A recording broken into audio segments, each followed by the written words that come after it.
नमस्कार आप सभी को। मैं आचार्य ट्रशे और आप सभी के समक्ष आज बहुत ही महत्वपूर्ण विषय पर बात करना चाहूँगा। खास करके जो बुद्ध के अनुयायी हैं उनको मैं खास करके ये बात कहना चाहूँगा, क्योंकि ये बहुत ही महत्वपूर्ण है हम सभी के जीवन में। आज मैं एक भिक्षु और भिक्षुनी का जीवन यापन करता है और यापन करने का बाद जो संघ को छोड़ के जाते हैं, अपने जीवन जो आधा जीवन है संघ के साथ बिताते हैं और आधा जीवन संघ को छोड़कर अपने स्थान पर चला जाते हैं, तो उस विषय पर मैं बात करना चाहूँगा। तो ये बहुत ही महत्वपूर्ण है। कुछ ऐसे हैं कि भिक्षु बनकर रहते हैं कुछ साल तक या कुछ महीना तक। जब वो संघ को छोड़ के जाते हैं और अपने स्थान पर जाते हैं, तो जो हमारे स्थानीय के लोग हैं वो उनको एक नफरत आत्मा की ओर से देखते हैं, जैसे कि उन्होंने कहीं अपराध किया हो, नफरत आत्मा के ओर से देखते हैं। तो मैं ये कहना चाहूँगा कि ये सरासर गलत है। जब तक वो भिक्षु संघ के साथ रहा, उन्होंने संघ का पालन किया, अपने जीवन के कुछ समय साधना में बिताए और अपने भीतर के बिंदु को जगाने की प्रयास किए।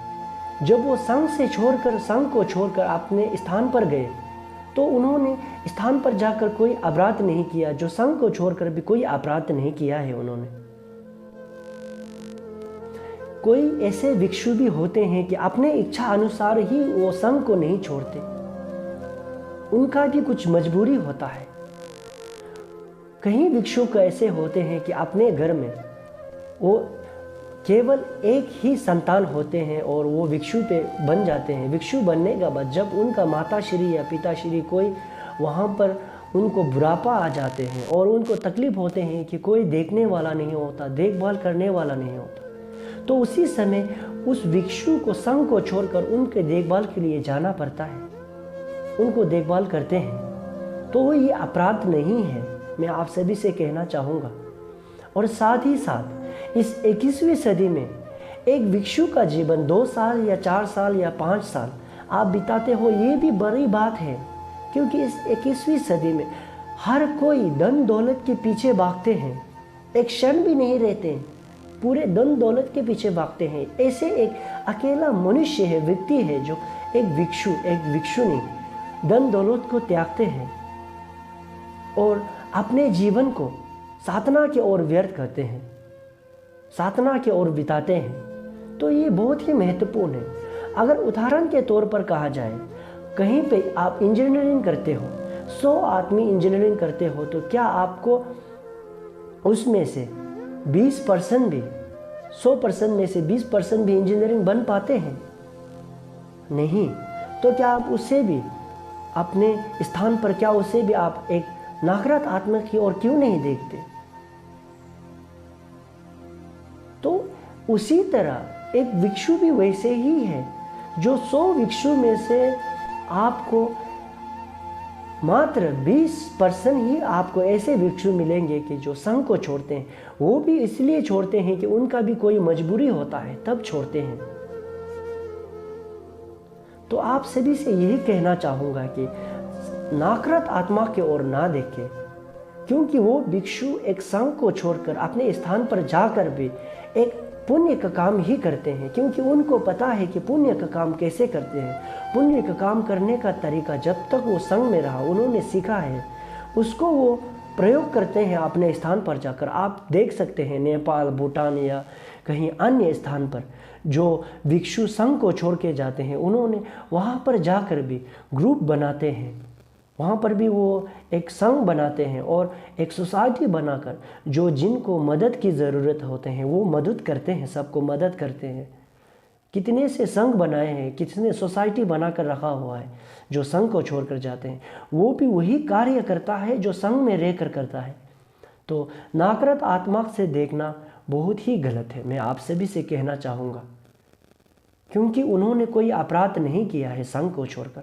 आप अगर सच्चे दिल से आप बुद्ध को मानते हो, तो आपको ज़रूरी नहीं है कि आपने बोधिसत्व को जगाना संघ में रहकर ही जगाना।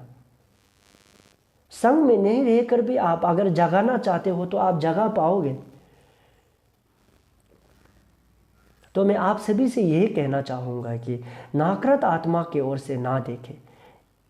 खास करके जो हमारे बुद्धिज़्म है, बुद्धिज़्म को फॉलो करते हैं, तो मैं आप सभी से यही विनोद करूँगा, अगर हो सके तो आप सभी भी एक बुद्ध के अनुयायी होने के अनुसार कम से कम 2 साल तक आप सभी को भी अपने जीवन संघ के साथ एक भिक्षु बनकर बिताना चाहिए। आपको पता चलेगा कि बुद्ध का सिद्धांत क्या है और बुद्ध का जो सत्य का मार्ग है वो पता चलेगा।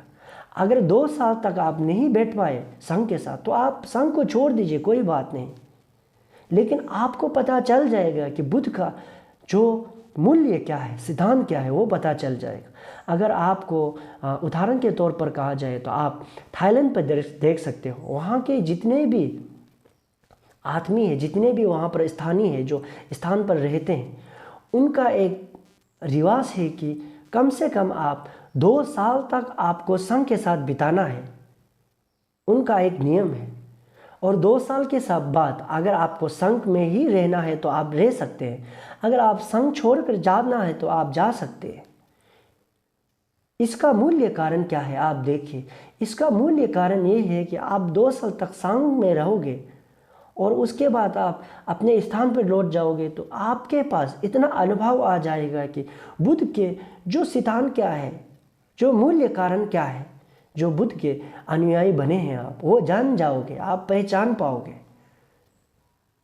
तो ये फर्क है संघ के साथ रहना और संघ के साथ रहकर आपको छोड़कर जाना। छोड़ने का बाद भी आपको ये लाभ रहता है। तो आप सभी से यही विनोद करूंगा हाथ जोड़कर, आप सभी जो संघ छोड़कर अपने स्थान पे चला जाते हैं तो उनको नकारात्मक आत्मा के ओर से ना देखें। इस 21वीं सदी में एक भिक्षु बनना ही बहुत ही महत्वपूर्ण और बहुत ही कठिन बात है, और बनकर इस संघ के साथ आप 5 साल रहो या 2 साल रहो या 1 साल, 1 महीना रहना भी बहुत ही कठिन है। इस 21वीं सदी में सब लोग धन दौलत मोह माया के पीछे भागते रहते हैं, लेकिन फिर भी एक भिक्षु 5 साल या 10 साल या आपको 1 महीना भी अगर संघ के साथ वो रहते हैं और बाद में वो छोड़ के चला जाते हैं तो ये बहुत ही बड़ा बात है। आप एक संघ के साथ रहना, संघ के साथ रह पाना, 1 महीना भी रह पाना इस 21वीं सदी में। तो आशा करता हूँ कि आप सभी को समझ में आया हो। धन्यवाद।